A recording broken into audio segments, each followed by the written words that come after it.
গ্রামের মানুষ আমি। ঝাল না খেলেই হয়, যাই খাই না কেন বারবার মন চায় একটু ঝাল খাই। তাই প্রতিদিন তো রান্না করা যায় না, একবার রান্না করে অনেক দিন খাই, যে কদিন খাওয়া যায় আর কি। কারণ ঝাল খাবার অল্প খাইলেই শান্তি। আসসালামু আলাইকুম, কেমন আছেন সবাই? আশা করি খুব ভালো আছেন। আমিও আল্লাহর রহমতে অনেক ভালো আছি। আজকে তাই ঝাল খাওয়ার জন্য অনেকগুলো শুটকি ভুনা করে নিয়ে নিব। সেই জন্য নিয়ে নিলাম চাপা শুটকি, আর নিয়ে নিলাম শুকনা মরিচ, পেঁয়াজ কাটলাম, রসুন কেটে নিলাম। এই শুকনা মরিচটা ব্লেন্ডারে বাটলে ভালো মিহি হয়, কিন্তু আমার কাছে কেন জানি মনে হয় দানা দানা থাকলে ভালো লাগে না, সেই জন্য আবার একটু বাইটে নিয়ে নিলাম। আমি আবার পাটা পোতাতে পারতে পারি না, আমি বাটনা দিয়ে বাইটে নিয়ে নিলাম। ব্লেন্ডার থেকে ঢাইলা নিয়ে নিলাম শুকনা মরিচগুলো। এখন আবার ভালো করে এটা বাইটে নিয়ে নিব। এই মরিচটা এত বেশি ঝাল, রঙটা যে কি সুন্দর দেখতেই পারতেছেন। আসলে শুকনা মরিচ দিলে শুটকি বোনার রঙটা বেশি সুন্দর লাগে, সেই জন্য শুটকি বোনাটা আমি সাধারণত শুকনা মরিচ দিয়ে করি। কাঁচা মরিচ দিয়ে করলেও ভালো লাগে, কিন্তু দেখতে রঙের সুন্দর হয় জন্য শুকনা মরিচ দিয়ে করি। এই তো ভালো করে বাইটে নিয়ে নিলাম। এখন একটা কড়াইয়ের মধ্যে তেল দিয়ে সেখানে পেঁয়াজ আর রসুন দিয়ে দিলাম। পেঁয়াজের পরিমাণটা বেশি করে দিলাম, কারণ শুটকি ভুনার মধ্যে একটু পেঁয়াজটা বেশিই লাগে। রসুনও দিয়ে দিলাম, ভালো করে নেড়ে টেড়ে নিয়ে নিব।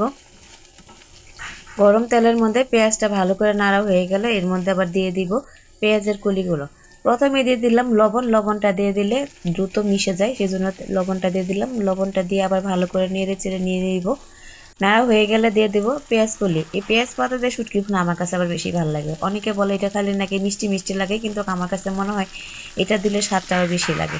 কারণ শীত সিজনে এই জিনিসটা পাওয়া যায়, পরে আর পাওয়া যায় না, তাই ভাবলাম যে পেঁয়াজ কলি দিয়ে শুটকি ভুনা করবো। সেই জন্য পেঁয়াজ কলিগুলো ভালো করে কুচি কুচি করে কেটে নিয়ে নিলাম, নিয়ে পেঁয়াজের সাথে এগুলো আবার দিয়ে দিলাম।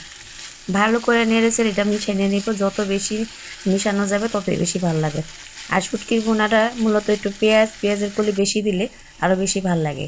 আমি চেপা শুটকি দিয়েছি, কারণ আমার কাছে চেপা শুটকিটাই বেশি ভালো লাগে। যেটা পুঁটি মাছের দিয়ে যে শুটকিটা করা হয় আমরা সেটাতে চেপা শুটকি বলি। জানি না আপনারা কী বলেন, কে বলেন সেটা অবশ্যই কমেন্ট করে জানাবেন। ভালো করে তেলের মধ্যে মিশিয়ে নিয়ে নিব।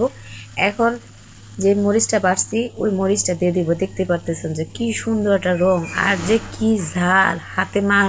হাতে যে বাটছি, হাতে আমার লাল ঝলতেছে, এখনও লাল হয়ে আছে, এমন জ্বলতেছে। তারপরেও খাওয়ার কোনো মিস নেই, কারণ ঝাল খাওয়াটা খুবই ভালো লাগে। শীত সিজনে কি আর গরম সিজনে কি, ঝাল একটু হইলেই হয়। এই তো মরিচটা দিয়ে দিলাম। দেওয়ার পরে যেটুকু বাটার মধ্যে ছিল সেটাও ভালো করে ধুয়ে দিয়ে দিলাম, দিয়ে ভালো করে মিশিয়ে নিয়ে নিলাম। আর শুটকির যেটা গ্রান বাড়িতেছে, এটা নাড়তে নাড়তে শুটকির গ্রানটা এই জন্য নাকের মধ্যে বাজতেছে। এই তো অনেকটাই মিশে গেছে, নাড়াচাড়া দিয়ে নামিয়ে নিয়ে নিব।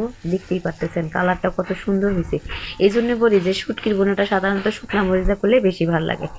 এই তো আমার শুটকির বোনা হয়ে গেছে, এখন নামাই নিয়ে নিব। গরম ভাতের সাথে লেবু নিয়ে এটার খাওয়ার যে কি একটা স্বাদ, সেটা আসলে বোঝানো যাবে না আপনাদের। যারা যারা এই শুটকির বোনা এইভাবে খান তারাই বলতে পারবেন এর স্বাদটা যে কত। আর আমার মতন কে কে এরকম জাল পছন্দ করেন সেটা অবশ্যই কমেন্ট করে জানাবেন।